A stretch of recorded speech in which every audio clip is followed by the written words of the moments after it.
Hello, everybody. X Arms of Freedom here. I bet you'll notice right off the bat that he's glitched through the roof. That's Austin. Me and Corey and Austin were actually out, and we found this car and decided to go up the eastern coast and hide it. So we're currently finding a place to park for the night and save. We actually came back today and found the car and everything, and it's a long story, but we lost the car because Corey drove into the back of a Humvee. Um, in the long run, I guess we had fun with the car. Not all cars are going to last that long, and our lifespan was actually about, I want to say we actually survived for a good 3 hours on all of our characters. We actually made it past the lifespan quite a bit. Um, with this video, I actually want to talk more about, I don't know, DayZ's vehicle spawns and the differences between private Hive and open servers. If you've noticed, people like, I think a lot of people know Frankie from his YouTube video. A lot of his YouTube videos, actually. He actually does a lot of good gameplay. You should check him out, even. And I mean, I'm sure a lot of you have known him, because stumbling across my channel, more than likely, I bet you do. But he does things where, I think he plays on private servers mostly because there's less hackers, and I know they're still able to get on, but the better the server you get onto, the more less hackers there's going to be. And whenever you get less hackers, it's obviously going to make the game funner, but you can't avoid hackers all the time. If you've ever noticed his videos, he runs into them quite often. But the cool thing is, about private hives, there's usually more chances at vehicles, and I don't know if I've told you guys this or not, but private hives alone, I think we found about 7 vehicles so far. That's up from what we found before. We found we found a van, 2 cars, a tractor, 2 dirt bikes. I mean, it just goes on. I think it's around 7 or 8, maybe. I don't know. But, it's not that hard to find vehicles on here. So we went on and raided medical tents and hospitals nearby. And you just build up your supplies and you try to go north, and hopefully no one else is there that's going to snipe you. And if they're friendly enough, if they do see you, they just let you go by. But it doesn't always work like that.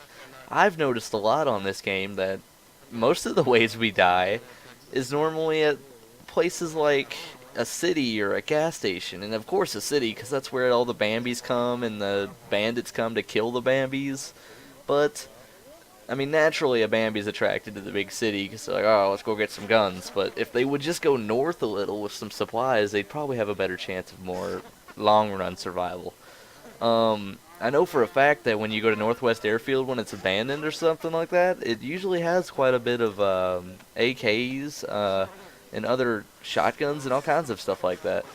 But, you can't always go like that. So, whenever you're running around, just keep an eye open for fresh spawns, or look in trees for cars that possibly someone left behind that you can steal. Usually those are pretty well gassed up and everything, but sometimes they're not. The main point I'm trying to make here on this one is, just to survive, you guys need to build up. You need to go north. Don't go into the cities as much. If you are more experienced, go on into the city. A lot of times you can fight your way through, but snipers you're not really going to be able to avoid no matter whether you're skilled or not. If you know how to zigzag well, sometimes if it's an unskilled sniper you can get to cover and lose them. But as we all know, that doesn't always work like that. And, the way I'm driving in the game, we're on a dirt road, we're going way back there. If you keep yourself secluded when you're putting your vehicles and stuff aside, it's gonna help you, I promise. If you put it somewhere where no one would think to look, that's not going to get found. There's been times where we just parked it in the stupidest places and come back and of course it's gone. But that's how the cookie crumbles, as some would say. But, and along with guns, try not to waste your ammo. If you can, get a group member to pull out a hatchet and do zombie control. Some servers are actually more zombie sensitive than others. If you're crouching, they can actually see you from a good distance. I almost think that they kind of trade more vehicle spawns for more zombie aggro and tougher zombies or whatever they do. But I've noticed that differences between servers, there's definitely a huge difference in zombies. You can find a server where zombies are a lot less sensitive, and you can find servers where they just run at you from a good 100 meters away. I've had it happen. So you just gotta watch out. And whenever you're hiding from zombies, you can actually get in a bush, and most times they will not be able to get you, and you will lose aggro on them. So whenever you're like being chased by a lot of zombies, just jump in the bush, let them leave, crawl away a good little ways, and make your way out. It'll help you a lot, I promise, because you won't have to shoot. But if you have to get in a position of shooting, you're just going to have to do it. And also, I've noticed on private hives that the admins sometimes, or most times, the admins are actually more active. So on a public server, you see just outrageous things happening. You see AS-50 thermals out there on towers, and they're just preying on Bambis.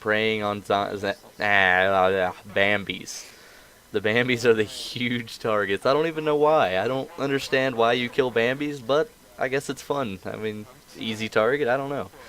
And I've also noticed there's a cool nifty thing.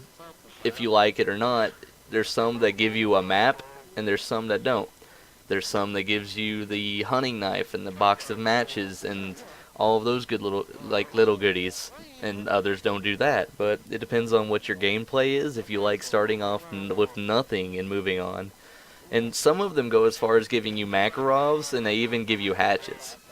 And a hatchet can actually be really deadly. I wish I was recording, but the other day I ran up and a guy was looting a body, and I hit him twice with the hatchet, and he fell down, and I murdered him. Picked up the shotgun, and another guy came running at me trying to kill me with his hatchet, and I sprayed him down. Instant bandit. But, I mean, you'll see we're just backing up and getting into this position where the car's hidden behind a rock, and there's virtually the only way you're going to see it is if you stumble down there, and a lot of times it's not going to happen. But, you know, you can't change people's actions, and sometimes they just derpily stroll on through the forest and say, "Hey, look, a girl, let's go around and get in this here and just steal it." I mean, we had this thing loaded with several rifles. We actually had an AK for each person, and we just save up. And another nifty thing about private servers, you can actually, and some of them have the option for side chat, which can be useful, and in others they hugely discourage it to the point where they will ban you for it. And this, we meant to actually go to that lake up north instead of Willow Lake, but it's close enough.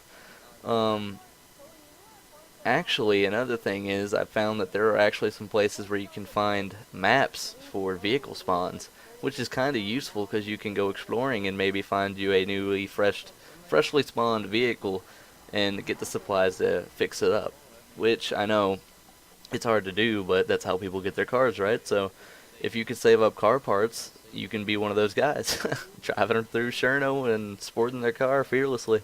But yeah, I've done that a few times. It doesn't always work out well. And you'll see we have a bandit, we have me, the survivor, and we had Corey, the Wookiee. So we had a pretty diverse group there. But I mean, we lasted a while. We tactically moved. The only reason we even failed was because I went to loot the hospital by myself while they went to get gas, and they ran into a guy on a motorbike, and they sprayed him down. And it's funny because there just so happened to be a guy with an AS-50 overwatching his pal. So as they shot him down, they took out Austin, and Corey bailed. So he came in, got me, and drove the car into a Humvee and lost 3 tires and gave me a shin splint. From that point on, it just went to hell.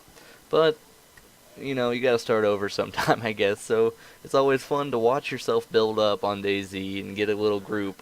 My next plan actually is to build an encampment on one of these servers, and I actually plan to do it pretty nicely. We're gonna go pretty far north, and we're gonna find a compound or somewhere in the forest and make a nice little camp.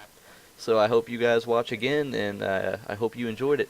Please like and subscribe if you did like it, and give me any feedback that you think I could do to change.